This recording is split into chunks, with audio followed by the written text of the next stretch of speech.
Hey everyone, and welcome back to World of Warships. Today we're going to have a look at the Tier 5 Kirov class cruiser in the Russian tech tree. The Kirov class, also known as Project 26 cruisers, were a class of 6 cruisers built in the late 1930s for the Soviet Navy.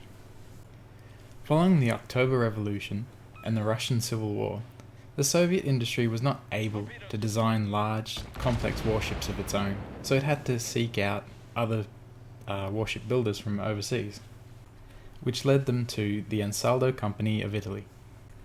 The Ansaldo Company provided the Soviets with the designs for the Raimondo Montecuccoli-class cruiser that they had designed previously. The Italians guaranteed that the ship would hit 37 knots on trials if the size was kept under the 7,200-ton limit. Originally, this design included 6 180mm guns in twin turrets, but eventually was fitted with 9 180mm guns in triple turrets. This design with its changes was eventually approved in November 1934 and was designated Project 26. The machinery design for the project came from the Duca d'Aosta class cruisers that the Soviets had bought examples of plans for. The Soviets had trouble adapting this much larger machinery to the much smaller hull type, and unfortunately it caused severe delays in the start of construction. However, this wasn't the only problem that delayed construction. The Italian design had to be adapted to the Soviet preference for mixing of longitudinal framing for the hull framing at amidships and the transverse framing for the ends, while also reinforcing the hull so that it could withstand the far more severe weather conditions the Soviets commonly encountered. However, eventually the design came together, and the first of the ships was laid down on the 15th of October 1935. But oddly enough, this wasn't actually the Kirov that was laid down first. She was actually laid down second on the 22nd of October 1935. But she ended up being the first to be completed and launched on the 30th of November 1936. The Project 26 cruisers were actually built in pairs. The first 2 were built, and then the designs were changed based on the problems they encountered for those first 2 ships. The second 2 ships were classed as Project 26 BIS, or BIS, which is just simply basically the first variation on the original design. This happened again for the final 2 ships, after their design was also improved based on what happened with the second 2 ships, and this project was Project 26 BIS 2, which is basically variation 2.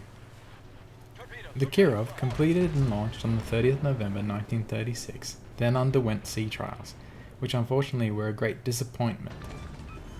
Her Italian-built turbines initially came with minor defects, and she was not able to reach the guaranteed speed limit during her sea trials. However, this was because she was nearly 500 tons over her design weight limit of 7,200 tons, making her 7,700 tons. However, quite honestly, I think they could have lived with her being 1 knot slower. The real problem was with her turrets that had numerous teething problems. The blast damage from these turrets exceeded more than what they anticipated, which unfortunately showed up the fact that her welding plan had not been followed during construction. And so the firing arcs for these turrets had to be reduced in order to mitigate this problem somewhat. Kirov was eventually commissioned into the Baltic Fleet in the autumn of 1938, but was still being worked on into early 1939, at which point war had once again broken out in Europe. Kirov sailed to Riga on the 22nd of October 1940, when the Soviets occupied Latvia. Following this, during the Winter War, Kirov, escorted by 2 destroyers whose names I can't possibly pronounce, attempted to bombard Finnish coast defense guns at Rosaro, 5 kilometers south of Hanko. During this attempted bombardment, she only managed to fire 35 rounds before she was damaged severely by several near misses and had to return to the Soviet naval base at Lipyat. She remained there for the rest of the Winter War undergoing repairs, and afterwards was under repairs at Kronstadt from October 1940 to the 21st of May 1941. On the 14th of June 1941, Kirov was transferred to the Gulf of Riga, shortly before the beginning of Germany's Operation Barbarossa, where she was used in the last days of June for the Soviet defensive mining operations. Kirov went on to provide gunfire support in the defense of Tallinn and served as the flagship of the evacuation fleet from Tallinn to Leningrad at the end of August 1941. Unfortunately, for most of the rest of the war, Kirov was blockaded in Leningrad by Axis minefields and could only provide gunfire support for defenders during the siege of Leningrad and support for the Soviet Vyborg-Petrozavodsk offensive in mid-1944.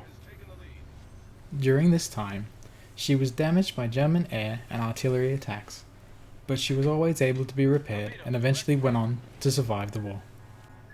Even though the war was now officially over, on the 17th of October 1945, Kirov was damaged by a German magnetic mine while leaving Kronstadt, which unfortunately meant she was then once again under repair until 20th of December 1946, after which she was returned to service until November 1949, where she began a major overhaul of all of her systems, including her machinery, her radars and fire control systems, her anti-aircraft guns. They were all replaced with more modern Soviet systems. This overhaul was eventually completed in April 1953. On the 2nd of August 1961, she was reclassified as a training cruiser. During her time as a training cruiser, she regularly visited Poland and East Germany. And on the 22nd of February 1974, her service had finally come to an end when she was sold for scrap. So, what do you actually get in the Kirov in World of Warships? Well, I would say that she's a long-range sniper, much like the Murmansk. Her guns are very, very accurate. She has basically no armor. Even destroyer guns can penetrate the side of this ship at 10 kilometers or less. So you want to keep her at long range where everything has big dispersion, and you don't want to get too close. And she doesn't turn very quickly. She's very slow to turn, which is even more reason to keep her at longer ranges so you've got time to turn. But other than that, it's a very, very nice ship actually to play. If you like a sniper style of game, then by all means this is probably a ship that you would like very much. So anyway guys, thanks very much for listening. Leave us a comment if you like. Tell us a story that you may want to share about games you've had in the Kirov or any other ship you like in World of Warships.